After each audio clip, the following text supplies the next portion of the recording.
నమస్కారం. ఈ విశ్లేషణకు స్వాగతం. ఈరోజు మనం చూడబోయేది ఏమాత్రం సాధారణమైన కథ కాదండి. ఒక రకంగా చెప్పాలంటే ఇదొక భయంకరమైన హెచ్చరిక. బహుశా ఒకరి చివరి వాంగ్మూలం కూడా అనొచ్చు. కషేడిఘాట్ దట్టమైన అడవిలో జరిగిన ఆ చీకటి రాత్రి బంటి అనే యువకుడు ప్రాణాలము ఎలాగోలా విడిచిపెట్టినా అతని మనశ్శాంతిని మాత్రం ఎలా పూర్తిగా బలి తీసుకుందో ఈ విశ్లేషణలో మనం లోతుగా అర్థం చేసుకుందాం. ఒక్కసారి ఈ మాటలు వినండి. మేము 5గురం కలిసి వెళ్ళాం, కాని 4గురం మాత్రమే తిరిగొచ్చాం. వింటుంటేనే ఒళ్ళు గగురు పడుతుంది కదూ. సెప్టెంబర్ 2021లో సరదాగా క్యాంపింగ్ చేద్దామని వెళ్లిన ఆ స్నేహితుల ప్రయాణం ఎంతటి ప్రాణాంతకమైన మలుపు తిరిగిందో ఈ ఒక్క మాట మనకు స్పష్టంగా చెప్పేస్తోంది. ఆ అడవి వారికి ఎలాంటి నరకాన్ని చూపించిందో మనం ఇప్పుడు చూద్దాం. అది జరిగిపోయి 3 సంవత్సరాలవుతున్నా బంటీకి ఆ పీడకలలు ఇంకా ఆగలేదు. కషేడి ఘాట్ అనేది కేవలం మ్యాప్లో ఉన్న ఒక ప్రదేశం మాత్రమే కాదు, అదొక పగలగొట్టలేని మానసిక ఉచ్చు. తన కళ్ళెదుతే తన స్నేహితురాలు శీతలు వేసిన ఆఖరి కేకలు ఇప్పటికీ బంటీ చెవుల్లో ప్రతిధ్వనిస్తూనే ఉన్నాయి. తను మాత్రమే ప్రాణాల్తో మిగిలానన్న ఆ గిల్ట్ ఫీలింగ్, ఆ అపరాధ భావన అతన్ని ప్రతీక్షణం వెంటాడుతూనే ఉంది. ఇక్కడ అసలు విషయమేంటంటే, ఆ 5గురి మనస్తత్వాలు ఒకదానికొకటి పూర్తి భిన్నంగా ఉంటాయి. దెయ్యాలు, భూతాలు లాంటివేవీ లేవని నిరూపించాలనుకున్న ఆ యువకుల అతివిశ్వాసమే ఈ మొత్తం విషాదానికి కారణమని చెప్పాలి. నీరజేమో ఓవర్ కాన్ఫిడెన్స్ ఉన్న లీడర్ అయితే, ముఖేషేమో యూట్యూబ్ వ్యూస్ కోసమే ఏమైనా చేసే కంటెంట్ క్రియేటర్. ఇక శీతల్ ఎప్పుడూ నవ్వుతూ ఉండే అమ్మాయి. మితాలి దేన్ని గుడ్డిగా నమ్మని లాజికల్ పర్సన్. మరి మన బంటి అంటారా, ఎప్పుడూ ఏదో ఒక ఆందోళన పడే వ్యక్తి. బంటి మనసులో ఏదో తెలియని భయం, ఒక అలజడి ఉన్నప్పటికీ వీళ్లందరూ ఒత్తిడి తట్టుకోలేక అతడు కూడా ఆ ప్రయాణానికి బలవంతంగా ఒప్పుకున్నాడు. అసలు ఈ భయంకరమైన ప్రయాణం ఎలా మొదలైందంటే, శుక్రవారం ఉదయం సరిగ్గా 6 గంటలకు వాళ్లు ముంబై నుండి బయల్దేరారు. అంతా బానే ఉంది. కాని ఉదయం 9 గంటలకు అడవిలోకి ఎంటరవ్వగానే ఫోన్ నెట్వర్క్, జీపీఎస్ పూర్తిగా కటైపోయాయి. దారి అక్కడితో ఆగిపోయింది. ఇక చేసేది లేక అక్కడ్నుండి 2 కిలోమీటర్లు ఆ దట్టమైన అడవిలో నడుచుకుంటూ వెళ్లాల్సొచ్చింది. టెక్నాలజీకి దూరమవ్వటం, చుట్టూ ఎవరూ లేకపోవటం వారిలో మెల్లమెల్లగా ఏకాంతాన్ని, చెప్పలేని భయాన్ని మొదలుపెట్టాయి. అలా ముందుకు నడుస్తున్న వాళ్లకి ప్రకృతి ఒక స్పష్టమైన హెచ్చరికను పంపింది. కషేడి ఘాట్ ముందు ప్రమాదముంది అని రాసి ఉన్న ఒక పాత, తుప్పుపట్టిన బోర్డు వాళ్లకి ఎదురైంది. కాని వాళ్ళేం చేశారో తెలుసా? దాన్ని జస్ట్ ఒక జోక్గా కొట్టిపారేశారు. ఎంత పెద్ద తప్పు చేశారో పాపం. ఆ తర్వాత వాళ్లు పాడుబడిన, ఎవరూ లేని ఒక పాత గ్రామ శిథిలాల మధ్యకు చేరుకున్నారు. అక్కడ పక్షుల, జంతువుల శబ్దం కూడా లేదు. అంతా ఒక భయంకరమైన శ్మశాన నిశ్శబ్దం. ఇక మొదటి రాత్రి క్యాంప్ఫైర్ దగ్గర కూర్చున్నప్పుడే అసలైన భయం మొదలైంది. వాతావరణం సడన్గా అమాంతం చల్లబడింది. గాలిలో ఏదో కుళ్ళిపోయినా లేదా శవాలకు సంబంధించిన భయంకరమైన వాసన. అప్పుడే ఎక్కడినుండో ఒక మహిళ ఏడుస్తున్న శబ్దం వినిపించింది. వాళ్లు అలా చూస్తుండగానే కళ్ళు ఉండాల్సిన చోట కేవలం నల్లటి గుంతులతో ఉన్న ఒక భయంకరమైన ఆకారం, నా బిడ్డ ఎక్కడా అని అడుగుతూ వాళ్లవైపు రావడం మొదలుపెట్టింది. ఆశ్చర్యమేంటంటే, ముఖేష్ కెమెరాలో ఈ దృశ్యం రికార్డ్ కూడా అయింది. మరుసటి రోజు ఉదయం భయంతో వణికిపోతున్న ఆ స్నేహితులకు ఆ పాడుబడిన గ్రామంలో ఒక పాత డైరీ దొరికింది. అది చడివాక వాళ్ల ప్రాణాలు గాలిలోనే కలిసిపోయాయనే చెప్పాలి. 1989 ఆగస్టు 15న వింత శబ్దాలు మొదలయ్యాయని, ఆగస్టు 20కి 3 మృతదేహాలు ఒక బావిలో దొరికాయని అందులో రాసి ఉంది.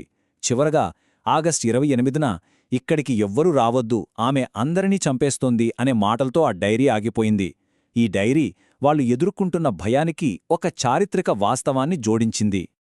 ఆ డైరీ చదివాక వాళ్లకి తెలిసిన అత్యంత చేదు నిజమేంటంటే, ఆ రాత్రి వాళ్లు చూసిన ఆకారం కేవలం ఒక సాధారణ దెయ్యం కాదు. ఆమె పేరు శ్యామాదేవి. 1985లో ఆమెను ఒక మంత్రగత్తెగా అనుమానించిన ఆ గ్రామస్థులు ఆమె కొడుకు రాజుని బ్రతికుండగానే ఒక బావిలో పడేసి అత్యంత దారుణంగా చంపేశారు. తన బిడ్డను కోల్పోయిన ఆ తల్లి శోకం ఆ గ్రామాన్నే నాశనం చేసిన ఒక ప్రతీకార శక్తిగా మారిపోయింది. ఇప్పుడు ఆ శక్తి తన బిడ్డకోసం ఒక భయంకరమైన ప్రత్యామ్నాయాన్ని కోరుకుంటోంది. ఈ నిజం తెలిసిన వెంటనే వాళ్లక్కడ్నుండి పారిపోవాలనుకున్నారు. కాని అప్పటికే వాళ్లు ఆ ఉచ్చులో పూర్తిగా చిక్కుకుపోయారు. మొదట టెంట్ బయటున్న శీతల్ బ్యాగ్ సడన్గా మాయమైపోయింది. ఆ తర్వాత టెంట్ లోపల వెళ్లొద్దు, నాతో ఆడుకోండి అని రక్తంతో రాసి ఉన్న ఒక మెసేజ్ కనిపించింది. ఇక లాభం లేదని వాళ్లు తిరిగి వెళదామని బయల్దేనితే అసలు వాళ్లు వచ్చిన దారే పూర్తిగా మాయమైపోయింది. ఎంత దూరం ఎటువైపు పరిగెత్తినా తిరిగి అదే క్యాంపు దగ్గరికి రావడం మొదలైంది. ఇక్కడ మనం ఒక్క క్షణం ఆగి ఆలోచిద్దాం. అసలు వాళ్ళని పంపించడానికి ఆ అడవే దారివ్వనప్పుడు ఎవరైనా సరే అక్కడి నుండి ప్రాణాలతో ఎలా బయటపడగలరు? ఈ ఆలోచనే బంటి, అతని స్నేహితుల గుండెల్లో ఒక రకమైన ఊపిరిసలపని భయాన్ని నింపేసింది. వాళ్ళు పూర్తిగా ఆ అడవిలో దిగ్బంధించబడ్డారు. ఇక రెండవ రాత్రి. అసలే తప్పించుకునే దారిలేదు. ప్రాణాలు గుప్పెట్లో పెట్టుకుని వాళ్ళొక పెద్ద మంట చుట్టూ కూర్చున్నారు. శ్యామ మరియు డజన్కు పైగా ఉన్న నల్లటి ఆకారాలు ఆ మంట వెలుతురు అంచున నిలబడి వీళ్ళనే చూస్తున్నాయి. నా రాజుని నాకు ఇచ్చేయండి, లేదా మీలో ఒకరు నాతో ఉండిపోవాలి అని ఆ రూపం గర్జించడం బంటికి ఇప్పటికీ గుర్తుంది. మంట ఆరిపోతున్న కొద్దీ ఆ ఆకారాలు వాళ్ళ దగ్గరికి రావడం మొదలుపెట్టాయి. ఆ రాత్రి ప్రతిక్షణం ఒక నరకమే. కేవలం ఉదయం సూర్యోదయం కావడం వల్ల మాత్రమే ఆ రోజు వాళ్ళు బ్రతికి బయటపడగలిగారు. కాని మూడవ రాత్రి వాళ్ల జీవితాల్లోనే అత్యంత భయంకరమైన రాత్రిగా మిగిలిపోయింది. మంట వెయ్యడానికి కట్టెలు లేవు. 5గురు ఒకే టెంట్లో బిక్కుబిక్కుమంటూ దాక్కున్నారు. అకస్మాత్తుగా టెంట్ జిప్ దానంతట అదే తెరుచుకుంది. కట్టిక చీకట్టులో ప్రాణభయంతో పరుగులు తీసి చివరకు ఎముకలతో నిండి ఉన్న ఆ పాతబావి దగ్గర చిక్కుకుపోయారు. వాళ్ల చుట్టూ శ్యామ, ఆ ఆత్మలు పూర్తిగా చుట్టుముట్టాయి. ఇక అక్కడ్నుండి తప్పించుకోవడానికి ఏదారి లేదు.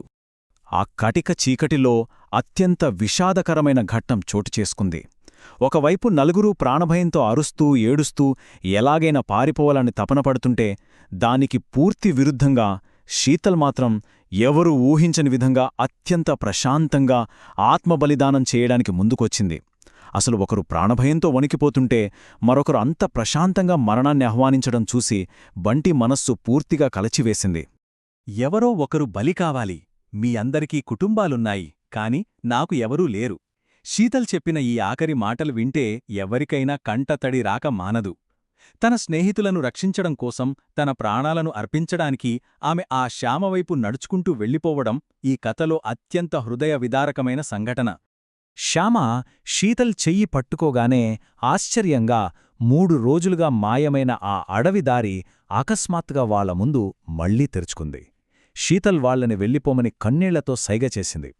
బంటి ఆమెను కాపాడటానికి వెళ్లాలని ఎంత అరిచినా సరే నీరజ్, ముఖేష్ అతడిని బలవంతంగా లాక్కుని కారు వద్దకు పరిగెట్టారు.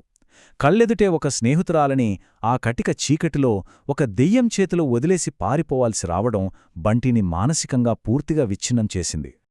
కాని ముంబై చేరుకున్నాక కూడా వాళ్ల కష్టాలు ఏమాత్రం తీరలేదండి. వాళ్ళు చెప్పిన ఈ దెయ్యాల కథను పోలీసులు అస్సలు నమ్మలేదు. అది కేవలం జంతువుల దాడి అనే కొట్టిపారేశారు. భయంతో ముఖేష్ తన దగ్గరున్న ఆ వీడియో ఫుటేజ్ మొత్తాన్ని ఎప్పుడో డిలీట్ చేశాడు. మితాలి అయితే జీవితాంతం కోలుకోలేని ట్రామాలోకి వెళ్ళిపోయింది. ఇక బంటి చెప్పనక్కర్లేదు, తీవ్రమైన మానసిక ఆందోళనతో, పీటీఎస్డీతో ఇప్పటికీ ప్రతిక్షణం చస్తూ బ్రతుకుతున్నాడు.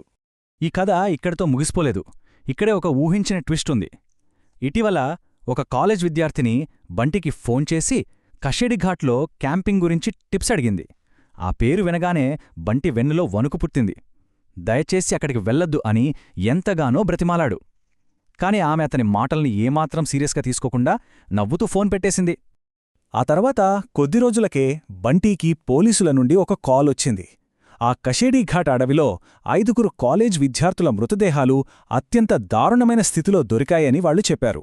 అవునండి, ఆ 5గురు ఆ విద్యార్థిని మరియు ఆమె స్నేహితులే. ఈ భయంకరమైన నిజం బంటిని మరింత కుంగదీసింది. శ్యామకు శాంతి దొరకలేదని, ఆమె ఇప్పటికీ అక్కడే ఉండి కొత్త వేట కోసం ఎదురుచూస్తోందని అతడికి అర్థమైంది. ముగింపుగా బంటి చెప్పిన ఈ మాటలు మన మెదడులో ఎప్పటికీ చెరగని ముద్రవేస్తాయి. ఎవరైనా ఆ అడవిలోకి వెళ్తే వాళ్ల ఆత్మలో ఒక భాగం శాశ్వతంగా అక్కడే ఉండిపోతుంది. శ్యామకు శాంతి దొరికిందో లేదో మనకు తెలియదు, కాని ఆ అడవిలోని చీకటి ఇప్పటికీ తన కొత్త వేట కోసం కాచు కూర్చుందని మాత్రం స్పష్టంగా అర్థమవుతుంది. ఈ భయంకరమైన వాస్తవం ఆలోచిస్తేనే వణుకు పుడుతుంది గదూ. ఇలాంటి మరో ఆసక్తికరమైన విశ్లేషణతో మళ్లీ కలుద్దాం.